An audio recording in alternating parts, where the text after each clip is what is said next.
చేసినటువంటి సంక్షేమ పథకాలే మమ్మల్ని గెలిపిస్తాయి. సంక్షేమ అభివృద్ధి మమ్మల్ని గెలిపిస్తుంది. వీళ్ళు చెప్తా ఉన్నారు అభివృద్ధి ఎక్కడ అని. ప్రతి విలేజ్లోకి వెళ్ళమనండి, అభివృద్ధి ఏందో కనపడుతుంది. ప్రతి గ్రామంలో ఒక సచివాలయం, రైతు భరోసా, ఎప్పుడో గాంధీజీ గారి కలలుగన్నారు గ్రామ స్వరాజ్యం కావాలి అని చెప్పేసి. ఆ గ్రామ స్వరాజ్యాన్ని జగన్మోహన్ రెడ్డి గారు కళలు సాకారం చేశాడు. గాంధీజీ గారి కళను సాకారం చేశాడు. ప్రతి ఒక్కరు కూడా ఇక్కడ ఏదన్నా పని ఉన్నది అని అంటే గ్రామంలో ఇంతకుముందు కారంపూడి దాకా పరిగెత్తాలి. కారంపూడి వెళ్ళి ఎంఆర్ఓ చుట్టూ ఉదయం నుంచి సాయంత్రం వరకు పని అనుకుని తిరగాలి. ఈరోజు ఆ పరిస్థితి లేదు. ఎక్కడికైనా సరే ఏదో పొలం చేనికి పోతా కూడా ఇక్కడికి వస్తున్నారు, పని చేసుకుంటున్నారు, 10 నిమిషాలు వెళ్ళిపోతూ ఉన్నారు.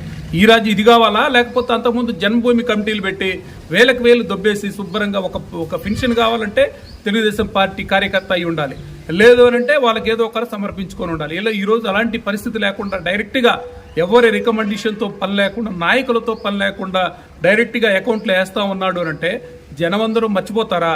ఈ ఉడత ఊపులన్నీ కూడా ఏదో రోజు ఒక నలుగురిని తీసుకుపోయి వాళ్ళే కండవలు మార్పించుకొని వేసినంత మాత్రాన ఎవరు భయపడేవాళ్ళు లేరు.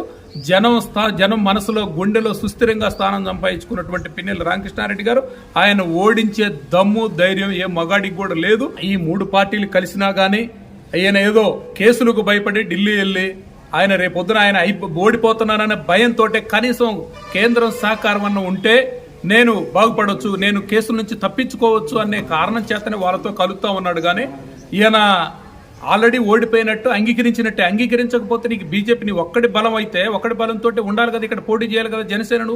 మళ్ళీ బీజేపీ కాళ్ళు పట్టుకోవడం ఎందుకు? ఆల్రెడీ నువ్వు డిసైడ్ అయ్యావు, నేను గవర్నమెంట్ రాదు అని చెప్పేసి అన్ని సర్వేలు ఏకదంటంగా చెప్తా ఉన్నాయి.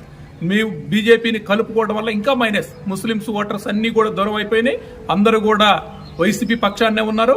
నువ్వు ఓడిపోతాను, ఒక్క నెల వెయిట్ చేయండి, ఓడిపోతావు. మరలా ఆ కరోనా టైంలో ఎక్కడున్నారండి మీరు? మాట్లాడుతూ ఉన్నారు, ఎక్కడున్నారు? 2 years ఎవరన్నా కనపడ్డారా? ఈ రోజు మీరు ఓటు అడిగే హక్కు మీకు లేదు. మీరు ఓడిపోతా ఉన్నారు. మీ అందరికి ఇంతకుముందు 23 సీట్లు వచ్చినాయి. ఈ రోజు ఆ పరిస్థితి కూడా లేకుండా చేయబోతా ఉన్నారు. తొందరలో కాసుకోండి అని చెప్తా ఉన్నారు. రెడ్డి గారు గత చరిత్ర తీసుకోండి. ఎప్పుడైనా అంతకుముందు ఇప్పుడు 4 సార్లు పిన్నెల్లి రామకృష్ణారెడ్డి గారు గెలిచారు. ఎన్ని అరాచకాలు చేశారు జనం గమనించాలి. ఇది ఒకటే. గతంలో బ్రహ్మారెడ్డి గారు 7 మర్డర్లు చేశారు. ఆయన అందరికి జగమెరిగిన సత్యం.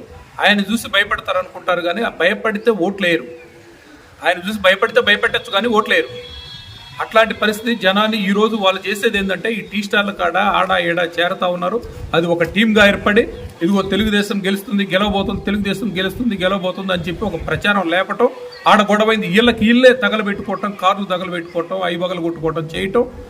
మొన్న మా కారంపూట్లో కారు పగలగొట్టేసి వాళ్ళ కారును వాళ్ళు పగలగొట్టుకొని మరలా వెళ్ళి మా కారును పగలగొట్టినారని చెప్తా ఉన్నారు. ఇట్లాంటివన్నీ జనం నమ్మరు, నమ్మే పరిస్థితి. ఇవన్నీ రాజకీయాలన్నీ ఎన్నో చూశారు ఆయన్ని.